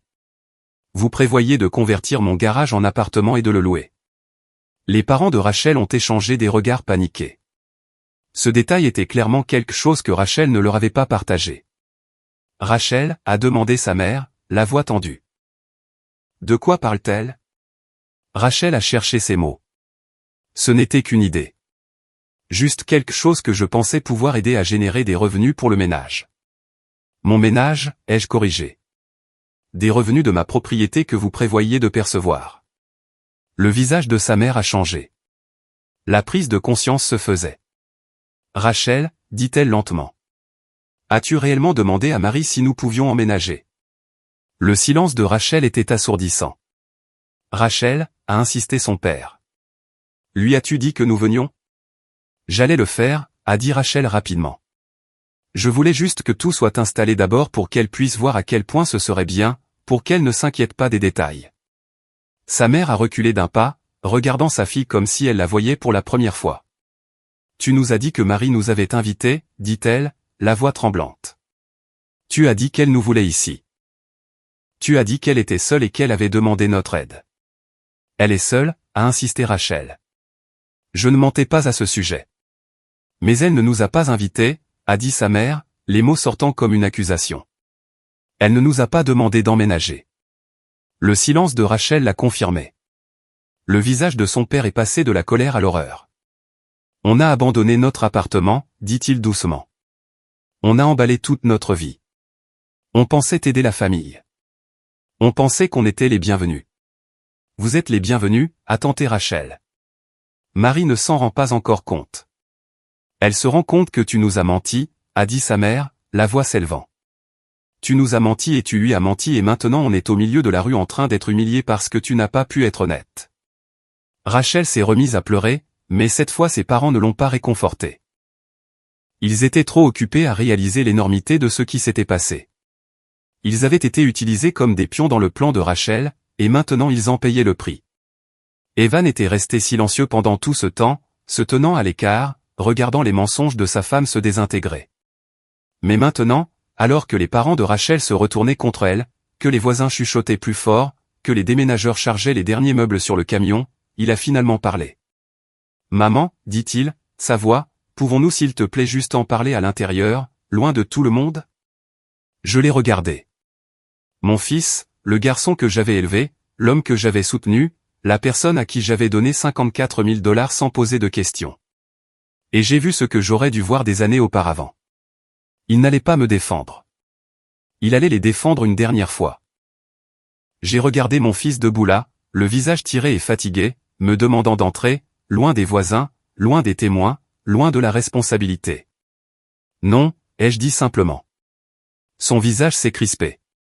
Maman, s'il te plaît. Ce sont des affaires de famille. Ça ne devrait pas se passer ici. Les affaires de famille auraient dû rester des affaires de famille, ai-je répondu. Mais vous en avez fait une affaire publique quand vous avez essayé de voler ma maison. On ne volait pas, dit-il, la voix s'élevant de frustration.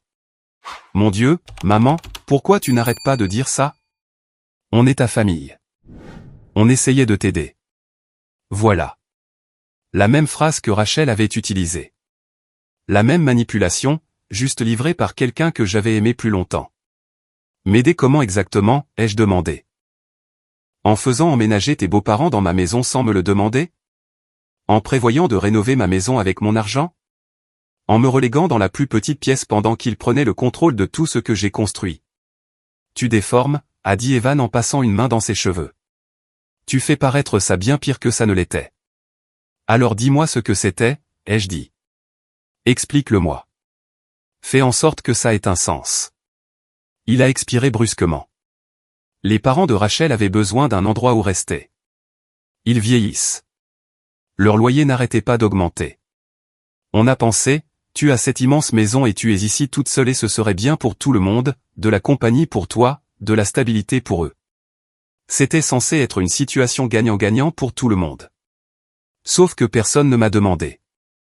Parce qu'on savait que tu dirais non, a-t-il admis. L'honnêteté l'a choqué lui-même. Je pouvais le voir sur son visage au moment où les mots ont quitté sa bouche. Vous saviez que je dirais non, ai-je répété lentement. Alors au lieu de respecter ça, vous avez décidé de le faire quand même. On pensait qu'une fois que tu verrais à quel point ça pourrait être bien, tu comprendrais, a-t-il dit rapidement, essayant de faire marche arrière. On pensait que tu verrais qu'avoir des gens autour était mieux que d'être seul.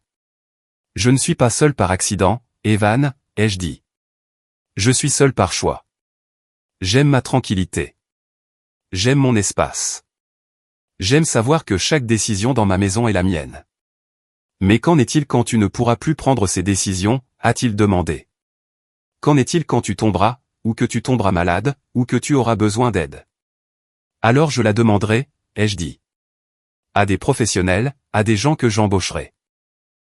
À n'importe qui, sauf à des gens qui utiliseraient ma vulnérabilité comme excuse pour prendre ce que j'ai construit. Il a tressailli. Ce n'est pas juste, maman.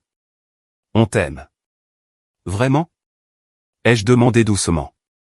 La question flottait entre nous. Il a ouvert la bouche, l'a refermée, l'a rouverte.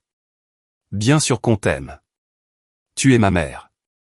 Alors montre-moi l'amour, ai-je dit. Montre-moi où il est dans les 54 000 $ que je t'ai donnés et que tu n'as jamais remboursés. Montre-moi où il est dans les plans de me mettre dans la plus petite pièce de ma propre maison. Montre-moi où il est dans les mensonges que tu as racontés à tes beaux-parents pour les faire participer à ce stratagème. Son visage s'est décomposé. On allait te rembourser. On avait juste besoin de temps. 5 ans, ce n'était pas assez de temps. On avait des dépenses. Les enfants, la maison. La vie est chère, maman. La vie est chère pour moi aussi, ai-je dit. Mais je m'en suis sorti sans te demander d'aide, sans prendre ce qui n'était pas à moi. Tu as plus que nous, a-t-il dit. Et il y avait une pointe dans sa voix maintenant. Quelque chose d'amer, quelque chose qui était probablement là depuis des années. Tu es propriétaire de ta maison. Tu as des économies. Tu as un revenu de retraite. Nous, on galère. Alors, votre solution était de me prendre, pour partager avec vous, a-t-il corrigé. C'est ce que fait la famille. Ils partagent. Le partage nécessite un consentement, ai-je dit. Ce que vous avez fait s'appelle prendre. Rachel s'est avancée, ses larmes séchées maintenant, remplacées par quelque chose de plus dur. Tu es impossible. Tu agis comme si nous avions commis un crime. Nous essayons de créer un foyer multigénérationnel. C'est comme ça que les familles vivaient avant, ensemble. Se soutenant mutuellement. Se soutenir, ai-je dit. Choix de mots intéressant. J'ai ressorti le grand livre financier. Ça, c'est du soutien, ai-je dit en le brandissant. 54 000 $ sur 5 ans. Je vous ai soutenu constamment, sans poser de questions, sans rien demander en retour. J'ai tourné à une page marquée. Mais quand j'ai eu besoin d'aide pour déplacer des meubles l'année dernière, vous étiez trop occupé. Quand j'ai demandé si vous pouviez m'aider à nettoyer les gouttières, vous avez dit que vous vous en occuperiez plus tard. Quand j'ai mentionné que je me sentais isolé après la fin de mon club de lecture, vous m'avez suggéré de trouver de nouveaux passe-temps. Je les ai regardés tous les deux. Ça, ce n'est pas du soutien, ai-je dit. C'est de l'extraction. Vous avez pris tout ce que j'ai offert et n'avez rien donné en retour. Et quand il n'y avait plus d'argent à prendre, vous êtes venu pour la maison. La mâchoire d'Evan s'est crispée. Tu exagères. Tu fais de ça quelque chose que ce n'est pas, vraiment, ai-je demandé. J'ai sorti un jeu de clés de mon sac. Des clés neuves, brillantes et inutilisées. Ce sont les nouvelles serrures, ai-je dit calmement. Je les ai toutes changées ce matin. Porte d'entrée, porte arrière, entrée latérale, garage. Les yeux d'Evan se sont agrandis. Tu as changé les serrures? Oui. Mais on doit récupérer nos affaires. Vos affaires sont en train d'être chargées sur ce camion en ce moment même, ai-je dit en faisant un signe de tête vers les déménageurs. La voix de Rachel est montée en un cri. Tu ne peux pas nous enfermer dehors. Et s'il y a une urgence? Alors vous appellerez les services d'urgence, ai-je dit, comme tout le monde.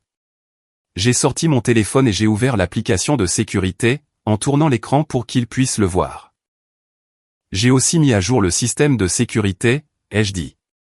Il est maintenant directement connecté au service de police. Toute entrée non autorisée déclenche une alerte automatique. Des officiers seront dépêchés immédiatement.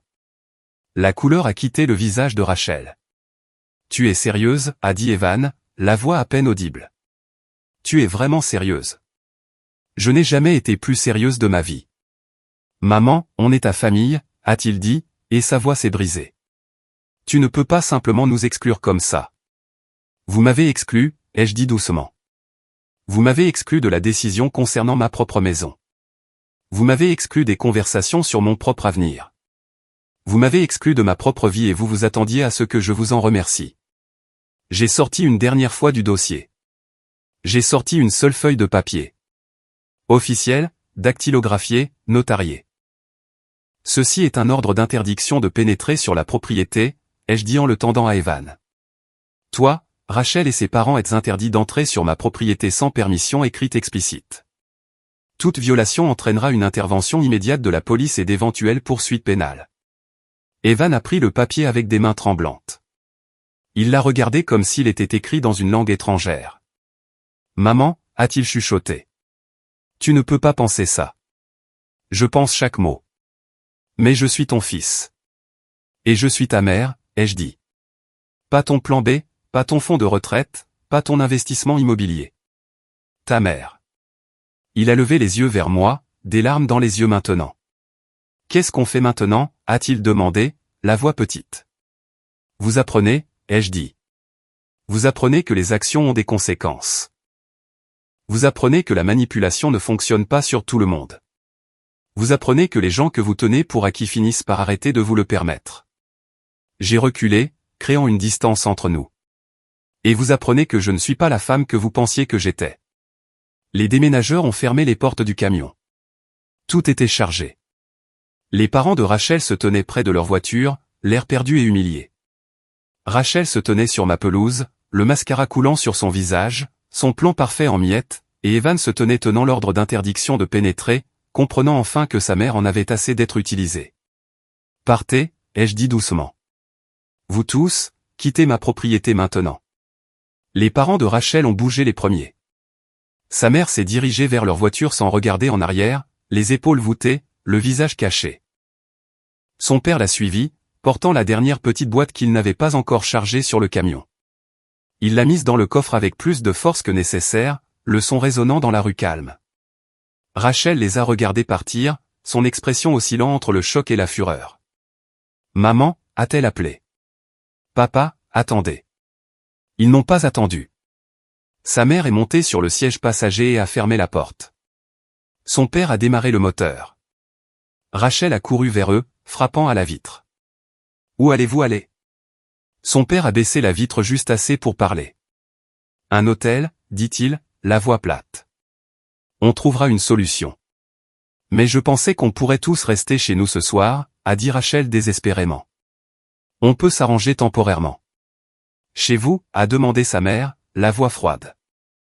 L'appartement qui vous contient à peine tous les 4? L'endroit que tu nous as dit être trop petit, c'est pourquoi nous devions déménager ici en premier lieu. Le visage de Rachel s'est décomposé. C'est juste pour quelques nuits jusqu'à ce qu'on règle ça. Il n'y a rien à régler, a dit son père. Tu nous as menti. Tu nous as dit que Marie voulait ça. Tu nous as rendus complices de quelque chose que nous n'aurions jamais accepté si nous avions su la vérité. Je n'ai pas menti, a protesté Rachel. Je ne vous ai juste pas dit tous les détails. Tu nous as dit qu'elle nous avait invités, a dit sa mère, la voix s'élevant. Tu as dit qu'elle réclamait de la compagnie. Tu as dit qu'elle était seule et qu'elle voulait de la famille autour d'elle. Rien de tout ça n'était vrai. Elle est seule, a insisté Rachel. Ce n'est pas à toi de décider, a dit son père. Et ce n'est certainement pas à toi de régler ça en nous faisant emménager dans sa maison sans permission. Il a remonté la vitre. La voiture s'est éloignée du trottoir, laissant Rachel seule sur la pelouse. Elle s'est retournée vers Evan, les yeux fous. C'est ta mère. Parle-lui. Fais-lui comprendre. Mais Evan ne la regardait pas. Il me regardait. Les déménageurs ont fini de sécuriser le camion et se sont approchés de moi. Tout est chargé, madame, a dit l'un d'eux. Avez-vous besoin qu'on le transporte quelque part où? Rachel s'est interposée. Emmenez-le au 4782 Maple Street. C'est notre adresse. J'ai regardé le déménageur. Envoyez la facture à cette adresse également. Je ne paie rien de tout ça. La bouche de Rachel est tombée. Tu nous fais sérieusement payer les frais de déménagement? Vous les avez engagés, ai-je dit. Vous les payez. Les déménageurs ont hoché la tête et se sont dirigés vers leur camion. En quelques minutes, ils étaient partis. La rue se vidait maintenant. Les voisins rentraient chez eux. Le spectacle terminé. Quelques-uns s'attardaient sur leur porche, parlant doucement entre eux, disséquant sans doute tout ce dont ils avaient été témoins. Rachel se tenait au milieu de ma pelouse, regardant autour d'elle comme si elle ne pouvait pas tout à fait croire ce qui s'était passé. Ce n'est pas fini, dit-elle, la voix tremblante. On va trouver une solution. On va trouver un moyen de te faire entendre raison. Rachel, ai-je dit doucement. Rentre chez toi. Elle m'a fixé pendant un long moment, puis s'est tournée et s'est dirigée vers sa voiture sans un autre mot. Le moteur a démarré, les pneus ont crissé sur l'asphalte, puis elle est partie aussi. Seul Evan est resté. Il se tenait près de la boîte aux lettres, tenant toujours l'ordre d'interdiction de pénétrer, l'air perdu. Pendant un moment, aucun de nous n'a parlé. Puis il s'est dirigé lentement vers moi, comme s'il s'approchait de quelque chose de fragile qui pourrait se briser s'il bougeait trop vite. Maman, dit-il doucement, je sais que tu es en colère. Je sais qu'on a tout gâché, mais s'il te plaît, ne fais pas ça. Ne m'exclus pas, j'ai regardé mon fils, le garçon que j'avais élevé seul après la mort de son père, l'enfant pour lequel je m'étais sacrifié, l'homme que j'avais soutenu même quand ça m'épuisait. Et je n'ai ressenti que de l'épuisement. Je ne t'exclus pas, Evan, ai-je dit. Je me choisis. Qu'est-ce que ça veut dire? Ça veut dire que je ne serai pas effacé dans ma propre maison, ai-je dit. Ça veut dire que je ne serai pas traité comme un obstacle à vos plans. Ça veut dire que je mérite le respect. Et si tu ne peux pas me donner ça, alors tu n'as pas accès à ma vie. Son visage s'est tordu. Tu es ma mère. Tu es censé me pardonner. C'est ce que font les mères. Les mères enseignent aussi à leurs enfants la responsabilité, ai-je dit. Et en ce moment, tu dois apprendre que tes actions ont des conséquences. Alors quoi? Tu vas juste me couper les ponts? Prétendre que je n'existe pas? Je ne te coupe pas les ponts, ai-je dit. Je mets des limites. Des limites que j'aurais dû mettre il y a des années. Il a secoué la tête, la frustration s'insinuant dans sa voix. Tu ne comprends pas ce que tu fais. La famille de Rachel est furieuse. Ils vont me blâmer pour ça. Ses parents n'ont nulle part où aller. Rachel va être impossible à vivre. Tu ruines ma vie. Je ne ruine pas ta vie, ai-je dit calmement. Je refuse de te laisser ruiner la mienne. Il m'a fixé, et j'ai vu quelque chose changer dans son expression. La dernière trace d'espoir s'est estompée. À sa place, il y avait quelque chose de plus dur, de plus froid. Bien, dit-il, la voix tendue. Si c'est comme ça que tu le veux, bien. Mais ne viens pas pleurer chez nous quand tu seras seul et que tu réaliseras que tu as besoin de ta famille. Ne t'attends pas à ce qu'on laisse tout tomber et qu'on accourt quand tu tomberas, ou que tu tomberas malade, ou que tu ne pourras plus prendre soin de toi. C'était censé faire mal. C'était censé me faire peur. C'était censé me faire reconsidérer ma décision. Mais tout ce que cela a fait, c'est prouver que j'avais pris la bonne décision. Je ne le ferai pas, ai-je dit simplement. Il a tressailli comme s'il s'attendait à une réponse différente. Tu vas vraiment choisir une maison plutôt que ton propre fils? Je me choisis plutôt que des gens qui ne me respectent pas, ai-je dit. Il y a une différence. Il est resté là un instant de plus, attendant que je cède, attendant que je m'adoucisse, attendant que je sois la mère qui disait toujours oui, qui cédait toujours, qui mettait toujours tout le monde en premier. Mais cette mère était partie.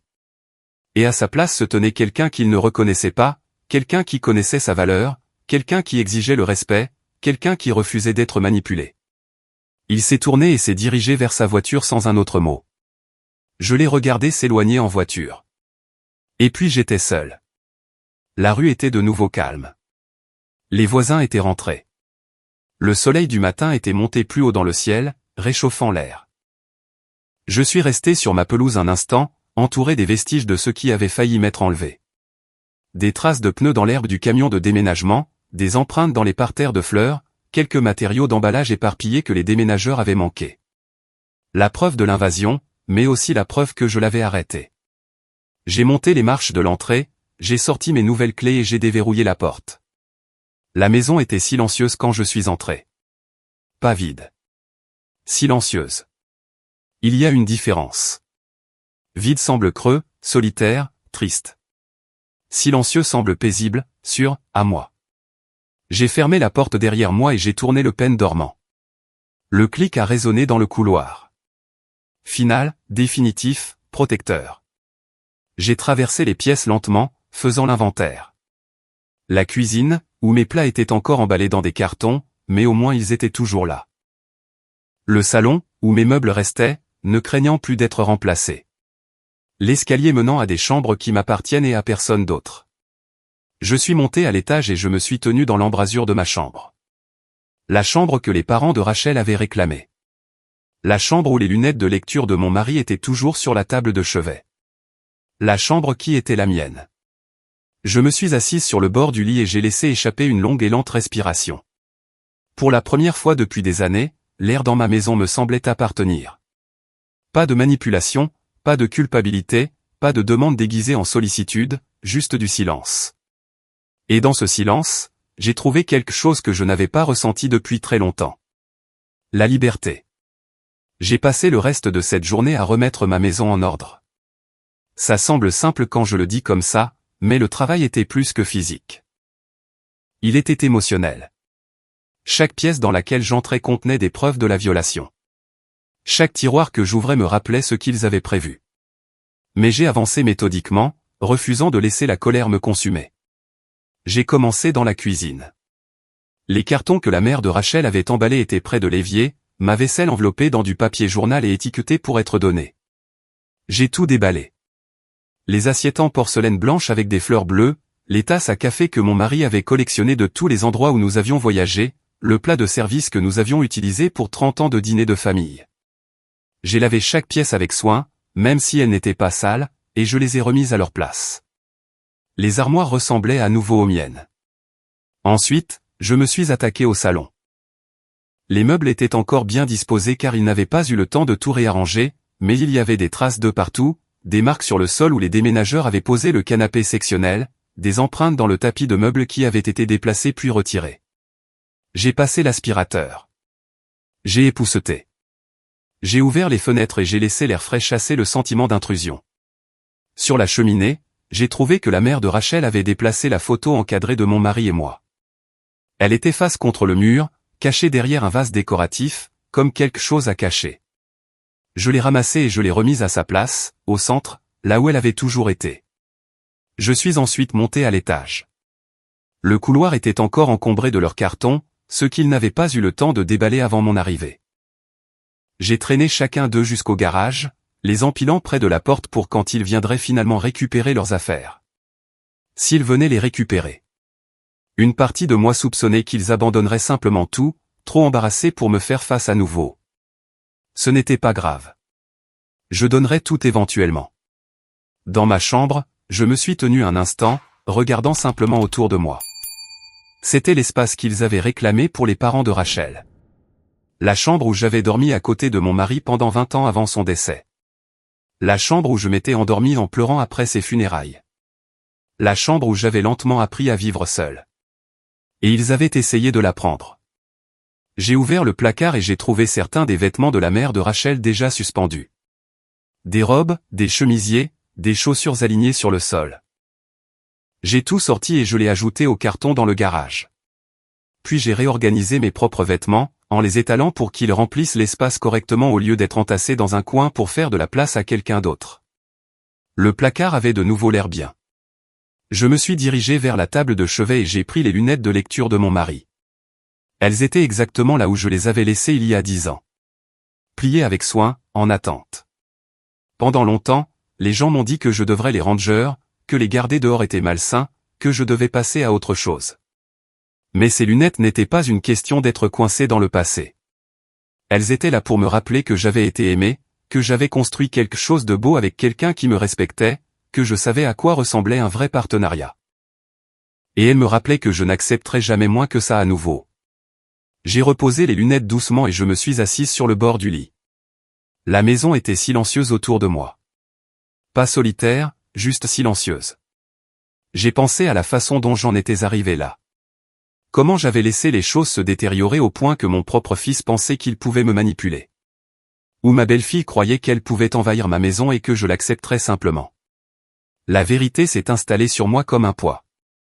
J'avais confondu la faiblesse avec la gentillesse. Pendant des années, j'avais dit oui à chaque demande parce que je pensais que c'était ce que faisaient les bonnes mères. Les bonnes mères se sacrifiaient. Les bonnes mères donnaient sans cesse. Les bonnes mères ne fixaient jamais de limites parce que les limites signifiaient que vous n'aimiez pas assez votre famille. Mais toute cette générosité sans limite n'avait fait que leur apprendre que je n'avais pas de limite. Elle leur avait appris qu'ils pouvaient prendre et prendre et prendre et que je ne les arrêterais jamais. Elle leur avait appris que mes besoins n'avaient pas d'importance, que ma maison n'avait pas d'importance, que je n'avais pas d'importance. Et le pire, c'est que c'est moi qui leur avais appris cela. Pas intentionnellement, mais à travers chaque oui quand j'aurais dû dire non. À travers chaque limite que je n'ai pas appliquée, à travers chaque fois que j'ai ravalé mon malaise parce que je ne voulais pas créer de conflit, j'avais ouvert la porte à ma propre exploitation, et ils étaient entrés directement. Mais ça s'arrêtait maintenant. Je me suis levé et je suis allé à mon bureau dans le coin de la pièce. J'ai sorti mon testament, mes documents de procuration, mes directives anticipées, tout ce qui détaillait ce qui arriverait à ma succession à mon décès. Evan était désigné comme exécuteur testamentaire.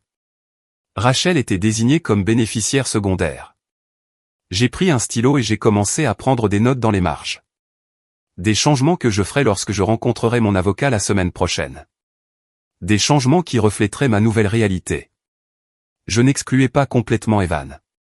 Il était toujours mon fils, mais j'ajoutais des protections, des stipulations, des garanties qui empêcheraient quiconque d'utiliser ma mort comme une occasion de réclamer ce que j'avais construit. Ma maison serait placée dans une fiducie. Mes finances seraient gérées par un professionnel. Mes biens seraient distribués selon mes volontés, pas les leurs. Je prenais le contrôle de mon avenir, même des parties que je ne serais pas en vie pour voir. Quand j'ai eu fini, j'ai rangé les documents et j'ai porté mon attention sur quelque chose que j'avais négligé depuis bien trop longtemps. Ma vie sociale. Pendant des années, j'avais centré mon monde entier sur le fait d'être utile à Evan et Rachel, d'être disponible chaque fois qu'ils avaient besoin de quelque chose, de prouver que j'étais une bonne mère en donnant constamment. Mais en faisant cela, j'avais laissé d'autres relations s'estomper. Des amis de mon club de lecture, des voisins avec qui j'avais l'habitude de prendre un café, des femmes avec qui j'avais fait du bénévolat au centre communautaire. Je les avais tous mis à l'arrière-plan parce que la famille passait avant tout. Mais la famille avait tout pris et n'avait rien donné en retour. Il était temps de reconstruire. J'ai ouvert mon ordinateur portable et j'ai envoyé un email à Margaret, une femme dont j'avais été proche il y a des années avant que la vie ne devienne trépidante. Avant que les besoins constants d'Evan ne consument tout mon temps et mon énergie. Salut Margaret, ai-je tapé. Ça fait trop longtemps. J'adorerais prendre un café si tu es disponible. Dis-moi quand ça t'arrange. J'ai envoyé des messages similaires à 3 autres femmes. Puis j'ai cherché des opportunités de bénévolat local, des clubs de lecture, des groupes de marche, tout ce qui pourrait me connecter à des gens qui me voyaient comme plus qu'une ressource. Au moment où le soleil a commencé à se coucher, j'avais des plans pour les semaines à venir. Café avec Margaret jeudi, une nouvelle réunion de club de lecture samedi, une orientation pour le bénévolat à la bibliothèque le mardi suivant. Je construisais une vie qui ne tournait pas autour du besoin d'être utile. Une vie qui tournait autour du fait d'être apprécié. Il y a une différence.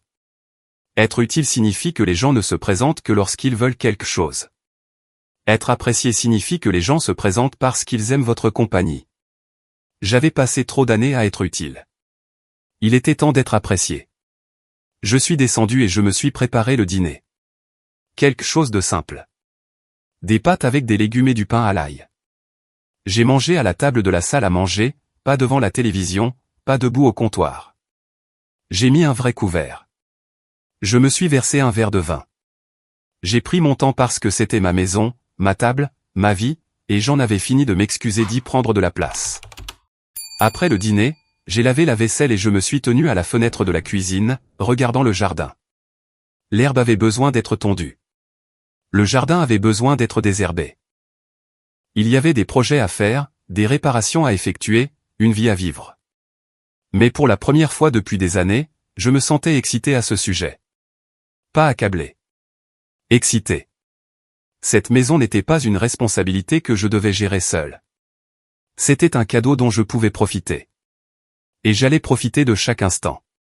3 semaines ont passé.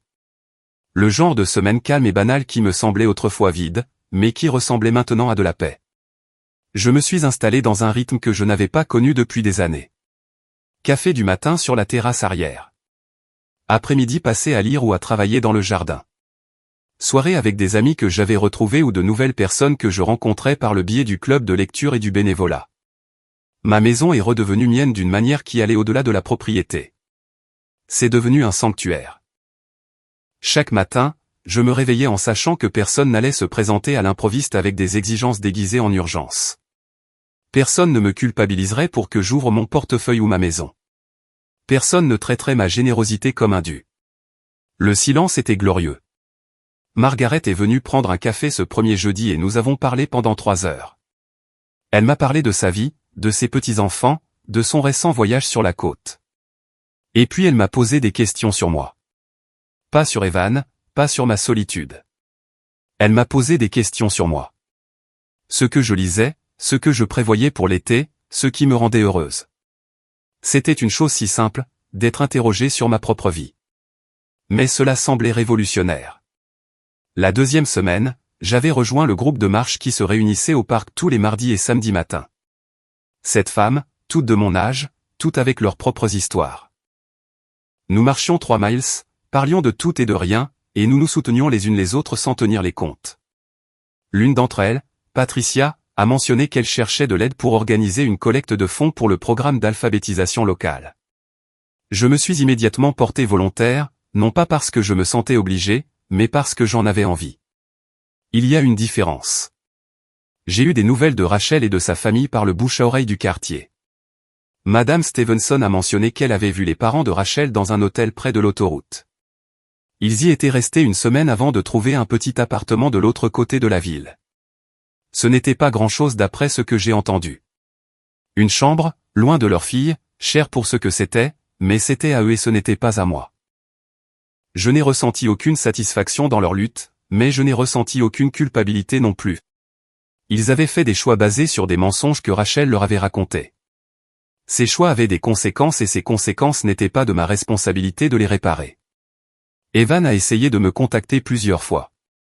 Le premier message est arrivé 2 jours après la confrontation. « Maman, pouvons-nous s'il te plaît parler ? Je sais que tu es en colère, mais nous devons régler ça. » Je n'ai pas répondu. Le deuxième message est arrivé 4 jours plus tard. « Maman, Rachel est vraiment bouleversée. Ses parents nous accusent tous les deux. Peux-tu s'il te plaît simplement m'appeler ? » Je n'ai pas répondu. Le troisième message est arrivé une semaine après ça. « Je ne comprends pas pourquoi tu fais ça. On est une famille. La famille ne s'exclut pas comme ça. » Celui-là m'a presque fait rire. La famille ne s'exclut pas, mais la famille peut prévoir de prendre le contrôle de votre maison sans permission. La logique était stupéfiante. Je n'ai pas répondu à celui-là non plus.